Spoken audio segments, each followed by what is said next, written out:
Hi friends, ನಾವಿವತ್ತು Sunday ಆಗಿರೋದ್ರಿಂದ ಎಲ್ಲಾರು ಟ್ರಿಪ್ ಹೋಗೋಣ ಅಂತ ಪ್ಲಾನ್ ಮಾಡೋದು. ಅದು ಸಡನ್ಲಿ ಪ್ಲಾನ್ ಮಾಡಿದ್ ನಮ್ದು.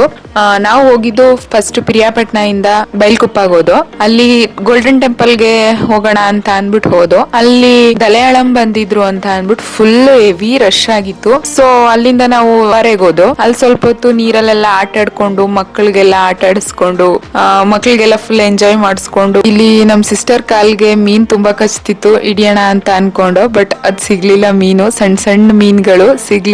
ಅದು 3 ಜನ ಸೇರ್ಕೊಂಡು ಮೀನ್ ಹಿಡಿತೀನಿ ಅಂದ್ರು. ಆದ್ರೆ ಅವ್ರ ಕೆಲವೊಂದು ಮೀನ್ ಹೋಗ್ಲಿ, ಅಲ್ಲಿ ಒಂದ್ ಕಲ್ಲು ತಗೋಬರಕ್ಕಾಗ್ಲಿಲ್ಲ. ಎಲ್ಲ ನಿಂತ್ಕೊಂಡು ಅಲ್ಲೇ ಒಂದ್ ಸೆಲ್ಫಿ ತಗೊಂಡು ಅಲ್ಲಿಂದ ನಾವು ಮಕ್ಕಳೆಲ್ಲ ಹೊಟ್ಟೆ ಹಸು ಅಂದ್ರು. ಡೈರೆಕ್ಟ್ ಕುಶಾಲನಗರ ಬಂದು ಒಳ್ಳೆ ನಾಟಿ ಸ್ಟೈಲ್ ಮೆಸ್ ಕೊಡ್ದು. ನಾನ್ ಮೇಲೆ ತಿನ್ಕೊಂಡು ಅಲ್ಲಿಂದ ಸ್ವಿಮ್ಮಿಂಗ್ ಫೂಲ್ ಹೋಗೋಣ ಅನ್ಸ್ತು. ಕೊಪ್ಪದಲ್ಲಿರೋ ಸ್ವಿಮ್ಮಿಂಗ್ ಫೂಲ್ ಬಂದು, ಈ ಸ್ವಿಮ್ಮಿಂಗ್ ಫೂಲ್ ಅಂತೂ ಇಲ್ಲೇ ಕೊಪ್ಪದಲ್ಲಿರೋದು ಬಹಳ ಚೆನ್ನಾಗಿದೆ. ಮಕ್ಳಂತೂ ಬಹಳ ಎಂಜಾಯ್ ಮಾಡಿದ್ರು. ಪ್ರತಿ ಸಂಡೇ ಯಾರಾದ್ರೂ ಸ್ವಿಮ್ಮಿಂಗ್ ಫೂಲ್ ಹೋಗ್ಬೇಕು ಅನ್ನೋರು ಇಲ್ಲಿ ಹೋಗಿ ಮಕ್ಳಿಗೆಲ್ಲ 100 ರೂಪೀಸ್ ತಗೋತಾರೆ, ದೊಡ್ಡವರಿಗೆಲ್ಲ 200 ತಗೋತಾರೆ. ನೋಡಿ ಇವರು ಗೊತ್ತಲ್ಲ, ಹೆಣ್ಮಕ್ಳು ಅಂದ್ಮೇಲೆ ಸೆಲ್ಫಿ ತಗೊಳ್ಳೋದನ್ನೇ ಅವ್ರು ಇರಲ್ಲ. ಇನ್ನೇನ್ ಹೆಣ್ಮಕ್ಳಿಗೆ ಇರೋದೆಲ್ಲ ಒಂದ್ ಚಿಕ್ಕ ಚಿಕ್ಕ ಆಸೆ. ಸೆಲ್ಫಿ ಎಲ್ಲ ತಗೊಂಡ್ಮೇಲೆ ಒಂದ್ ಒಳ್ಳೆ ಕಾಫಿ ಆರ್ಡರ್ ಮಾಡಿದ್ರು. ಎಲ್ಲ ಸೇರಿ ಕಾಫಿ ಕುಡಿದು ಇನ್ನೊಂದ್ ಸ್ವಲ್ಪ ಟೈಮ್ ಸ್ಪೆಂಡ್ ಮಾಡ್ದು. ನನ್ ಮಗ ಅಂತ ಚಂದ ಆಟ ಆಡೋದ್ರಲ್ಲಿ ಒಂದು ಪಾಪು ಇತ್ತು. ಪಾಪಕ್ ಸೆಲ್ಫಿ ಕೇಳಿದ್ರು, ಪಾಪ ಒಳ್ಳೆ ಪೋಸ್ ಕೊಡ್ತು. ಅಲ್ಲಿಂದ ನಾವು ಪಿರಿಯಾಪಟ್ಟಣ ಕಡೆ ಮನೆ ಕಡೆ ಹೊರಟು ಎಲ್ಲ ಮನೆಗ್ ಬಂದು. ಅದಕ್ಕೆ ಸಿಗೋದು ಒಂದೇ ಸಂಡೆ. ಅಕ್ಕಪಕ್ಕದ ಮನೆಯಲ್ಲ ಪ್ಲಾನ್ ಮಾಡಿ ಹಿಂಗ್ ಒನ್ ಡೇ ಟ್ರಿಪ್ ಹೋಗ್ಬಿಟ್ಟು ಬಂದ್ರೆ ಬಹಳ ಮಜಾ ಇರ್ತದೆ. ತನಕ ಜಾಲಿ, ಹೋದ್ಮೇಲೆ ಖಾಲಿ. ಬಾಯ್ ಬಾಯ್.